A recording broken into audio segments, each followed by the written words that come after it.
The crisp mountain air of October 1988, usually a balm, carried a chilling whisper that year, a foreboding breath through the towering pines. In the sleepy, picturesque town of Oakhaven, nestled deep within the vast, unforgiving expanse of the Monarch Mountains, the leaves were turning, painting the landscape in vibrant hues of crimson and gold, a beautiful deception for the darkness that was about to descend. This wasn't a place accustomed to violence, not real violence, only the occasional bear sighting or the quiet thrill of a successful hunting season. But the autumn of '88 etched itself into the town's collective memory, not with a burst of violence, but with an unnerving silence.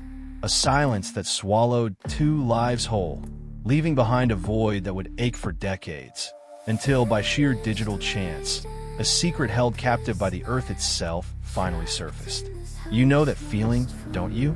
That primal fear that grips you when the familiar suddenly turns sinister? When the world you thought you understood rips open to reveal something monstrous beneath. That's the story we're diving into today. A tale of 2 young souls, a loving couple, swallowed by an ancient wilderness, and the agonizing, decades-long quest for answers that ended with a discovery so stark, so haunting, it reshaped everything we thought we knew about their final moments. If you find yourself drawn into these stories of the unexplained, the unsolved, the chilling truths that lurk beneath the surface, then do me a favor.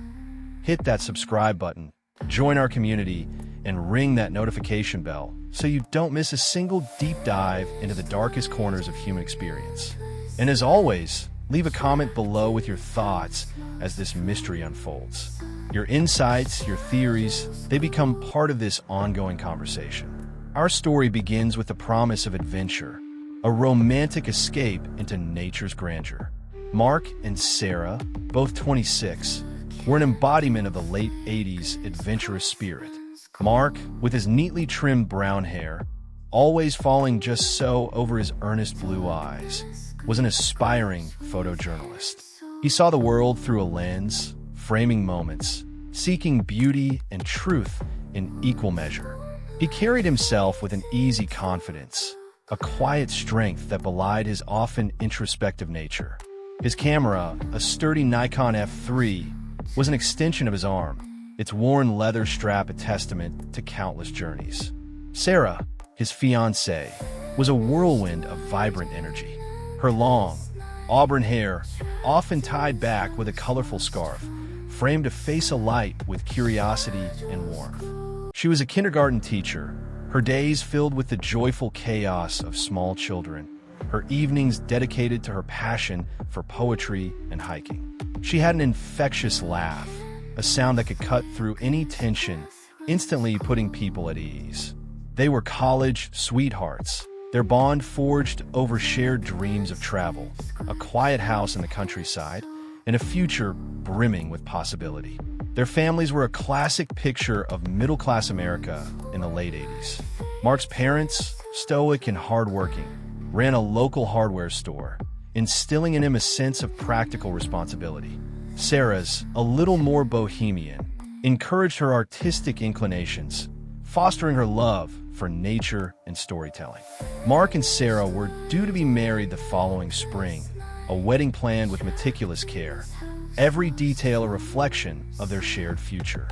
This trip, a week-long backpacking excursion into the Monarch Mountains, was a pre-wedding tradition for Mark, a final, exhilarating adventure before settling into married life. Sarah, though not as seasoned a hiker as Mark, embraced the challenge with her characteristic enthusiasm.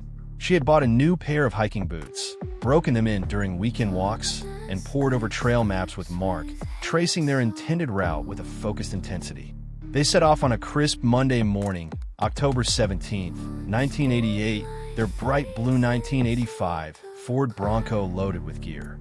The air was cool, scented with pine and damp earth.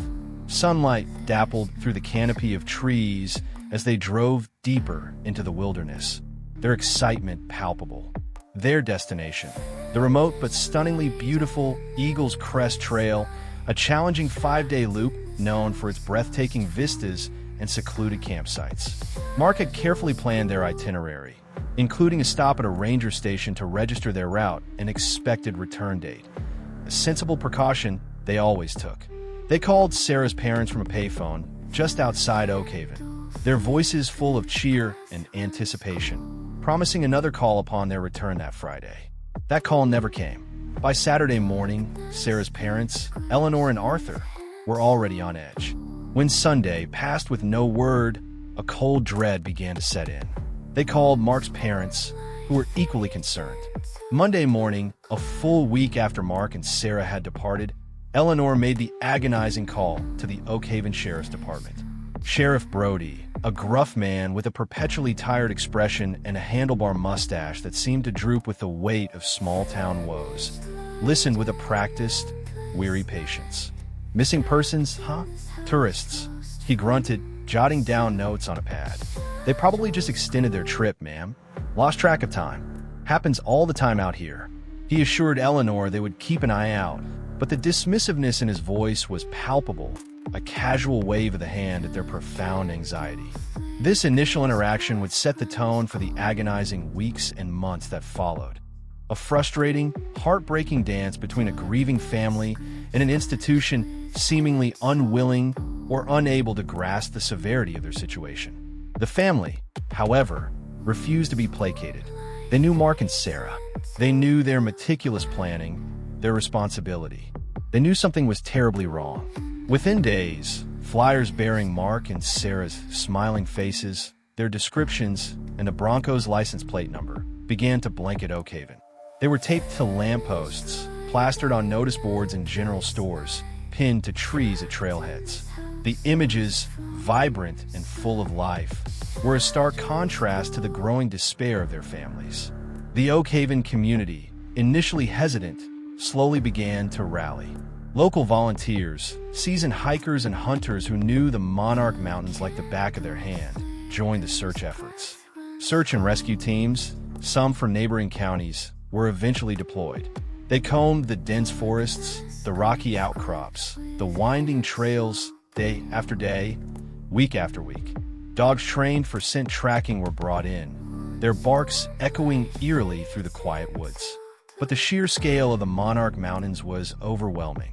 Thousands of square miles of unforgiving terrain, a labyrinth of valleys, peaks, and hidden ravines. It was a needle in a haystack, a cruel and exhausting endeavor. The Bronco was found first, almost a week after the initial missing persons report.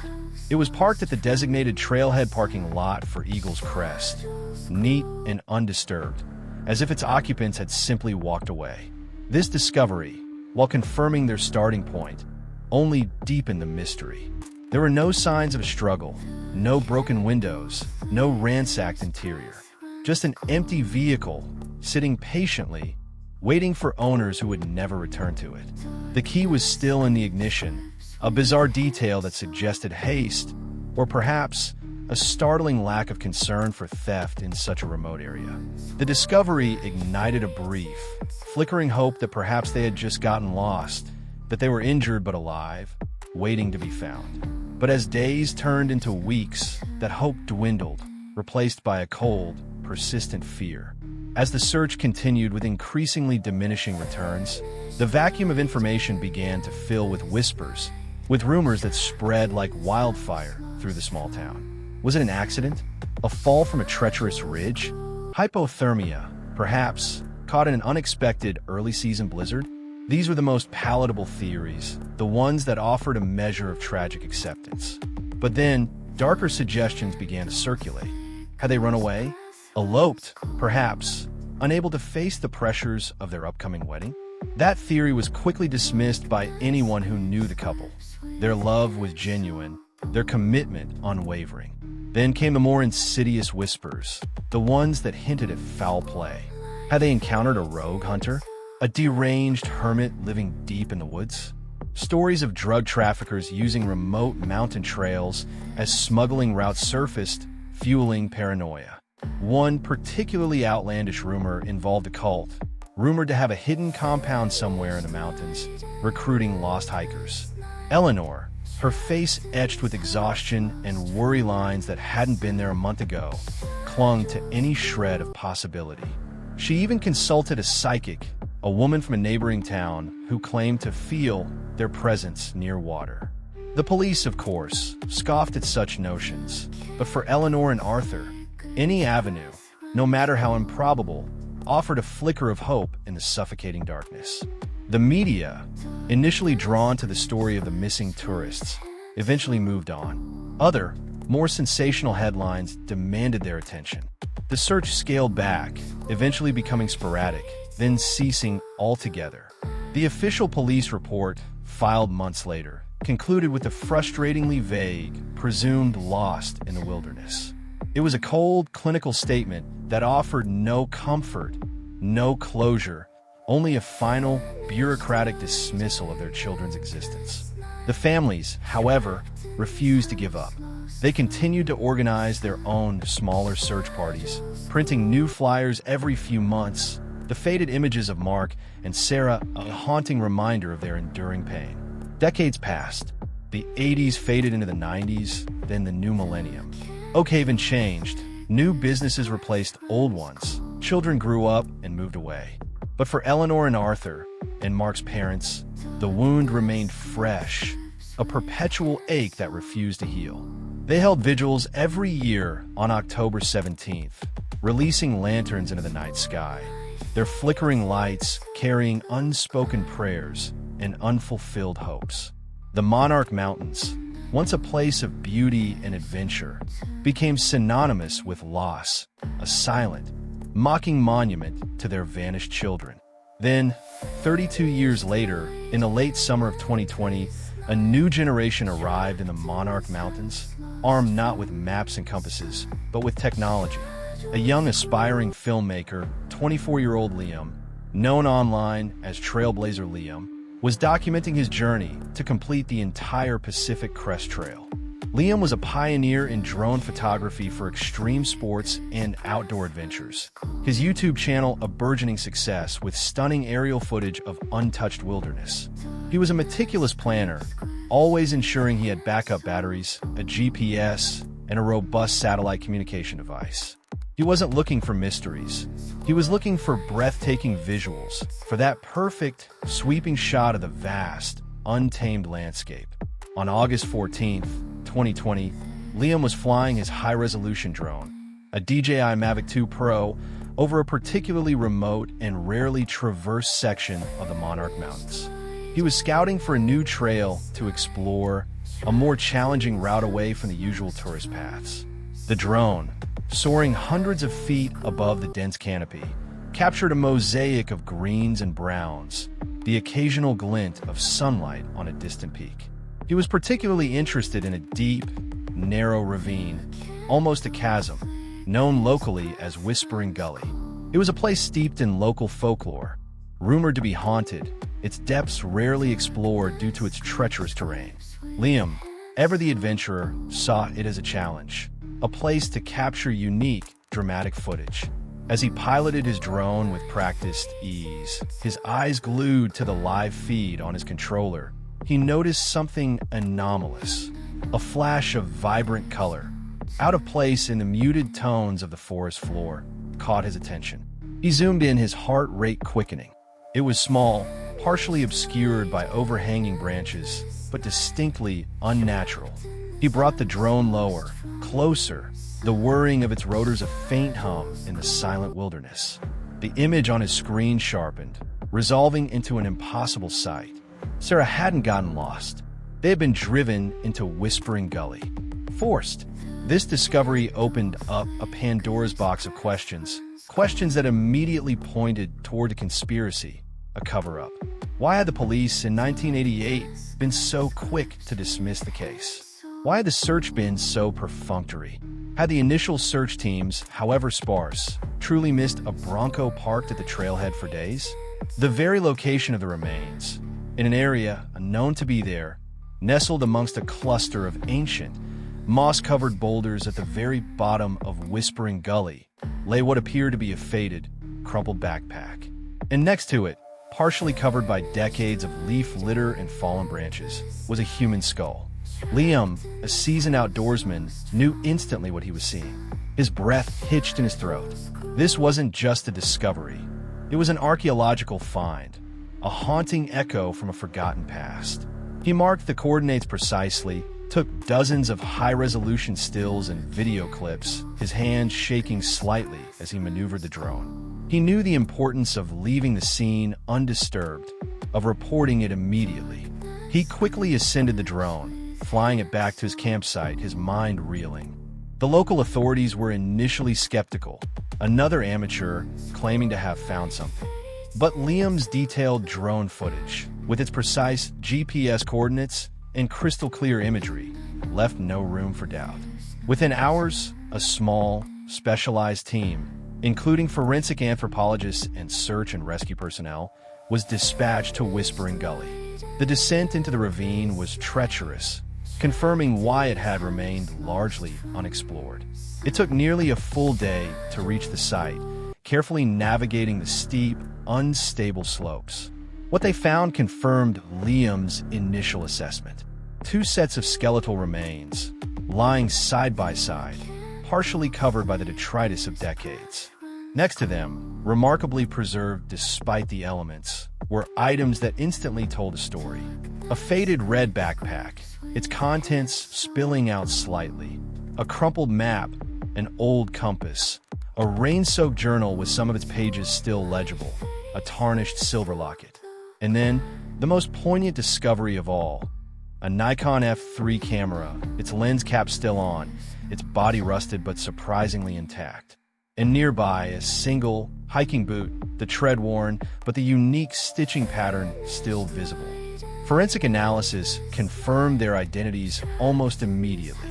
Dental records, cross-referenced with missing persons reports from the late 80s, provided the agonizing confirmation. Mark and Sarah, 32 years later, their final resting place was finally revealed. The news hit Oak Haven like a shockwave.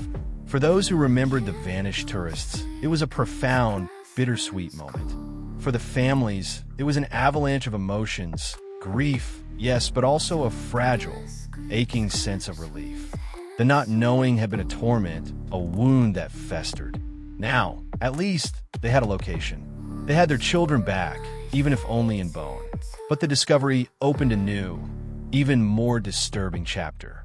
Why were they in Whispering Gully, miles off their registered trail? The initial police report from 1988 had stated presumed lost in the wilderness. But the location of their remains suggested something more. Whispering Gully was not merely lost. It was an active diversion, a place no experienced hiker would stumble into accidentally. The investigation that followed was a stark contrast to the dismissive efforts of 1988. This was a modern forensic examination, utilizing DNA analysis, advanced crime scene reconstruction, and meticulous attention to detail. The skeletal remains showed no signs of violent trauma, no bullet wounds, no stab marks. This ruled out a direct attack, a physical confrontation. But the presence of two sets of remains, together, in such a remote and dangerous location, still pointed to something deeply unsettling. And then, the shocking twist. The Nikon F3 camera, despite its external corrosion, contained a micro SD card within its film compartment, an experimental prototype that Mark, ever the tech enthusiast, had been testing for a photography magazine. The card, against all odds, was partially recoverable. Digital forensics experts worked tirelessly, painstakingly extracting fragmented data. What they found, pieced together frame by agonizing frame, rewrote the entire narrative of Mark and Sarah's disappearance. The camera had captured a series of images, time-stamped to their final days. Images of breathtaking landscapes, of Sarah laughing, of their campsite. But the last sequence of photos, taken on October 19th, 2 days after they began their hike, was chilling. It showed them in a state of distress, their faces pale, eyes wide with fear. The background was distinctly Whispering Gully. But it wasn't just their fear that was captured. In one blurred, frantic shot, just visible at the edge of the frame, was a partial image of a figure. Tall, imposing, dressed in dark, almost militaristic clothing. And next to the figure, barely discernible, a flash of reflective metal, possibly a badge or something similar. The image, though grainy and indistinct, sent a jolt of ice through the investigators. It was an accident. It wasn't an isolated incident. Mark and hazardous suggested a deliberate attempt to conceal. The police files from 1988 were meticulously re-examined. What was found, or rather, what was missing, was deeply troubling. Crucial witness statements were absent. Early search logs were incomplete. And perhaps most damning, a detailed report from a local hunter who claimed to have seen a government-looking vehicle near the trailhead around the time of their disappearance had been summarily dismissed and buried in a supplementary file, never followed up on. Whispers of corruption, of institutional failure, began to emerge. Oakhaven, a town that had prided itself on its quiet normalcy, was now grappling with the possibility that its own guardians had failed, or worse, had actively participated in a cover-up.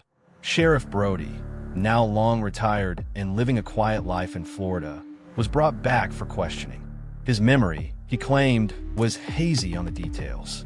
He maintained he had simply followed procedure, that the vastness of the mountains made every search difficult.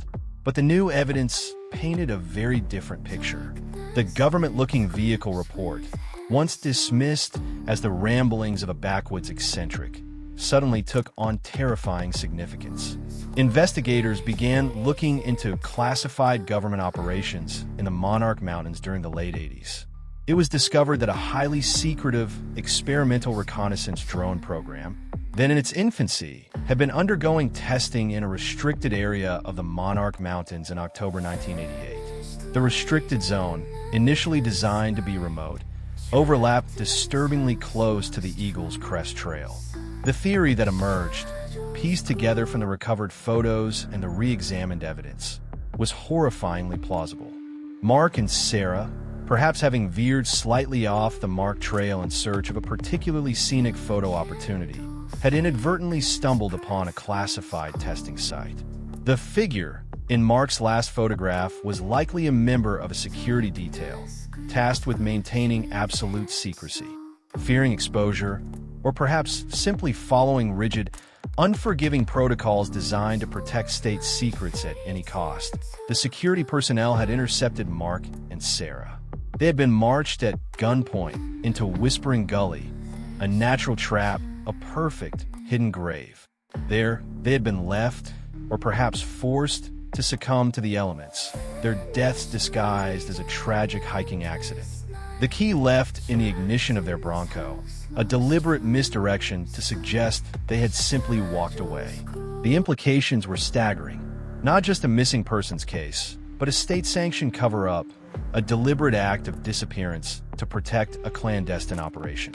The local authorities, perhaps pressured by higher powers, or simply lacking the resources and will to challenge federal agencies, had silently complied, allowing the official narrative of Lost in the Wilderness to stand for over 3 decades. The emotional aftermath of this revelation was profound.